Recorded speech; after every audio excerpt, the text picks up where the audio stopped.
ಒಂದು ದಟ್ಟವಾದ ಕಾಡು. ಆ ಕಾಡಲ್ಲಿ ಒಬ್ಬ ಮಾಂತ್ರಿಕ ಇದ್ದನು. ಅದೇ ಕಾಡಿನಿಂದ 1 ಕಿಲೋಮೀಟರ್ ಬಹಳ ಅದ್ಭುತವಾದ ಊರು. ಆ ಊರಲ್ಲಿ ಎಲ್ಲರೂ ಶ್ರೀಮಂತರು.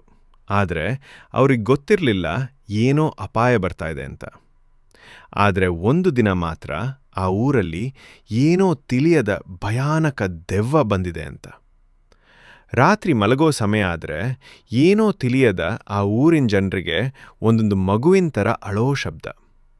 ಒಬ್ಬ ಮಾತ್ರ ಹೊರಗಡೆ ಬಂದು ನೋಡ್ತಾನೆ, ಏನೂ ಈ ಶಬ್ದ ಅಂತ. ಆದರೆ ಅವನಿಗೆ ಗೊತ್ತಿರಲಿಲ್ಲ ಆ ಶಬ್ದದ ಹಿಂದೆ ಒಂದು ಭಯಾನಕ ದೆವ್ವ ಇದೆ ಅಂತ. ಅವನು ಹಾಗೆ ಸ್ವಲ್ಪ ಮುಂದಕ್ಕೆ ಬರ್ತಾನೆ. ಬಂದ ಕೂಡಲೇ ಅವನನ್ನು ಆ ದೆವ್ವ ಬಂದು ಎತ್ತುಕೊಂಡು ಹೋಗುತ್ತೆ. ಮರುದಿನ ಬೆಳಗ್ಗೆ ಅವನು ಕಂಡೇ ಇರಲಿಲ್ಲ. ಎಲ್ಲರೂ ತುಂಬ ಗಾಬರಿಯಾದರು. ಅದೇ ದಿನ ಕಾಡಿನಲ್ಲಿ ಇದ್ದ ಆ ಮಾಂತ್ರಿಕ ಊರಿನೊಳಗೆ ಬರ್ತಾನೆ. ಆ ಮಾಂತ್ರಿಕ ನೋಡೋಕ್ಕೆ ಕರಿಯಾಗಿದ್ದನು. ಆ ಊರಿನ ಜನರು ಆ ಮಾಂತ್ರಿಕನನ್ನು ನೋಡಿ ತುಂಬ ಬಾಯ್ಬಿಟ್ರಾದರು. ಆ ಮಾಂತ್ರಿಕ ತುಂಬ ಧ್ವನಿಯಿಂದ ಜೋರಾಗಿ ನಗುತ್ತಾ ಆ ಊರಿನ ಜನರಿಗೆ ಇಲ್ಲಿ ಒಂದು ಭಯಾನಕ ದೆವ್ವ ಇದೆ ಅಂತ ಹೇಳಿ ಆ ಕಾಡಿನ ಕಡೆಗೆ ಹೋಗ್ತಾನೆ. ಆದರೆ ಆ ಊರಿನ ಜನರು ಆ ಮಾಂತ್ರಿಕನ ಹೇಳಿದ ಮಾತು ಯಾರೂ ನಂಬೋದಿಲ್ಲ. ಆದರೆ ಆ ಊರಿನಲ್ಲಿ ಇರುವ ಸಂತೋಷ ನಿಧಾನವಾಗಿ ಕಳೆದುಕೊಳ್ತಾರೆ. ಒಂದು ದಿನ ಮಾತ್ರ ಬಹಳ ಭಯಂಕರವಾಗಿ ಸುಂಟರಗಾಳಿ ಬಂದು ಆ ಊರಿನೊಳಗೆ ಪಶು ಪಕ್ಷಿಗಳು ಎತ್ತಿನ ಗಾಡಿ ಆ ಸುಂಟರಗಾಳಿಯಲ್ಲಿ ಹೋದವು. ಆ ಊರಿನ ಜನರು ಮಾತ್ರ ಹಾಗೆ ಸುಮ್ಮನೆ ಇದ್ದರು. ಆ ಸಮಯದಲ್ಲಿ ಒಬ್ಬ ಮುದುಕ ಬಂದು ಗಿಡದ ಕೆಳಗೆ ಕುಂತಿರುವ ಜನರನ್ನು ನೋಡಿ, ಅಲ್ಲಯ್ಯ, ಅವತ್ತು ನಮ್ಮ ಊರಿಗೆ ಬಂದಿರುವ ಒಬ್ಬ ಮಾಂತ್ರಿಕ ಹೇಳಿದ ಮಾತು ಕೇಳಿ ಅಂತ ಹೇಳಿ ಅಲ್ಲಿಂದ ಹೊರಟು ಹೋಗ್ತಾನೆ. ಆ ಜನರೆಲ್ಲರೂ ಕೂಡಿ, ಹೌದು, ಆ ಮಾಂತ್ರಿಕ ಹೇಳಿದ ಮಾತು ನಾವು ಕೇಳಬೇಕಿತ್ತು.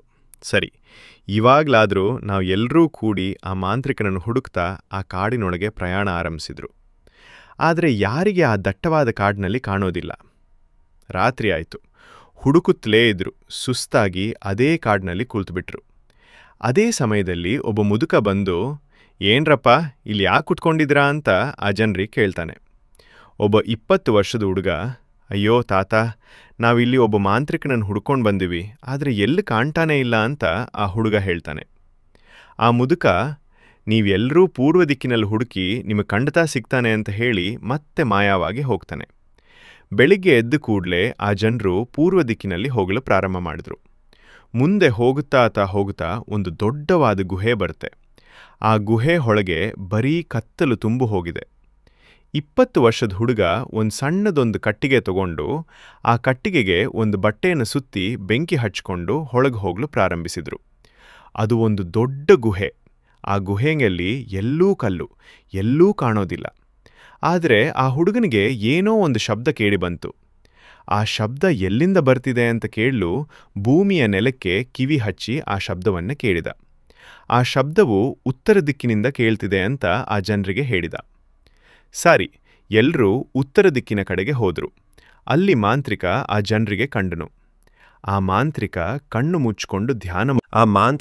ಮುಚ್ಚಿಕೊಂಡು ಧ್ಯಾನ ಮಾಡ್ತಿದ್ದನು. ಆ ಜನರ ಶಬ್ದ ಕೇಳಿ ಆ ಮಾಂತ್ರಿಕ, ಏನು, ಯಾಕೆ ಇಲ್ಲಿಗೆ ಬಂದ್ರಿ?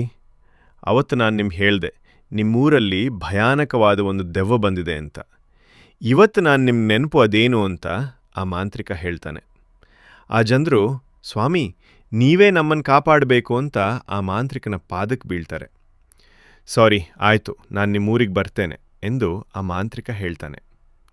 ಮರುದಿನ ಆ ಊರಿನೊಳಗೆ ಆ ಮಾಂತ್ರಿಕ ಬಂದು ಮರದ ಕೆಳಗೆ ಕುಳಿದುಕೊಳ್ತಾನೆ.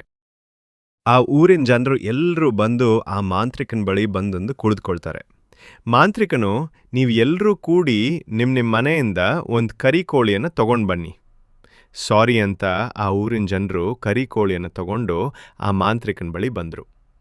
ಆ ಮಾಂತ್ರಿಕ ಕರಿಕೋಳಿಗಳನ್ನ ತಗೊಂಡು ಒಂದು ಮಂತ್ರವನ್ನು ಹಾಕ್ತನು. ಎಲ್ಲೋ ಇದ್ದ ಆ ದೆವ್ವ ಆ ಮಾಂತ್ರಿಕನ ಬಳಿ ಬಂದು ಕೂತ್ಕೊಳ್ತೆ. ಮಾಂತ್ರಿಕ, ಯಾಕೆ ನೀನು ಈ ಊರಿನ ಜನರನ್ನು ಸಾಯಿಸ್ತಾ ಇದ್ದೀಯಾ ಅಂತ ಆ ಮಾಂತ್ರಿಕನ ಕೇಳ್ದ.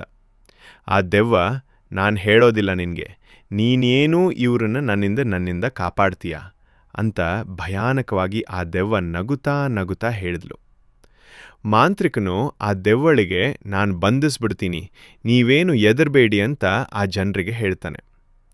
ಹುಣ್ಣಿಮೆ ದಿನದಂದು ಮಧ್ಯರಾತ್ರಿ ಸಮಯದಲ್ಲಿ ಮಾಂತ್ರಿಕನು ಒಂದು ದೊಡ್ಡದಾದ ಮಂತ್ರದ ಯಂತ್ರವನ್ನು ಹಾಕಿ ಆ ಯಂತ್ರದಲ್ಲಿ ಮೂಲೆ ಮೂಲೆಗೆ ಕರಿ ಕೋಳಿಗಳು ಇಟ್ಟು ಮಂತ್ರವನ್ನು ಓದಲು ಪ್ರಾರಂಭಿಸಿದನು.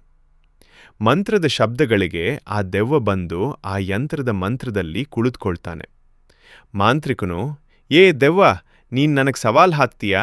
ಈಗ ನಿನ್ನನ್ನೂ ಬಂಧಿಸಿ, ಇನ್ನೂ ಯಾರಿಗೂ ಈ ಪರಿಸ್ಥಿತಿ ಬರಬಾರ್ದು ಎಂದು ಆ ದೆವ್ವನನ್ನು ಬಂಧಿಸಿಬಿಡ್ತಾನೆ. ಆ ಜನರು ಮತ್ತೆ ಸಂತೋಷದಿಂದ ನಗು ನಗುತ್ತಾ ಆ ಮಾಂತ್ರಿಕನಿಗೆ ಕೈ ಮುಗಿದು ನಮಸ್ಕರಿಸಿದರು. ನಿಮಗೆ ಈ ಕತೆ ಇಷ್ಟವಾದರೆ ಲೈಕ್ ಮಾಡಿ, ಆದಷ್ಟು ಶೇರ್ ಮಾಡಿ ಮತ್ತು ಸಬ್ಸ್ಕ್ರೈಬ್ ಮಾಡಿ. ಮುಂದಿನ ಎಪಿಸೋಡ್ನಲ್ಲಿ ಮತ್ತೆ ಸಿಗೋಣ.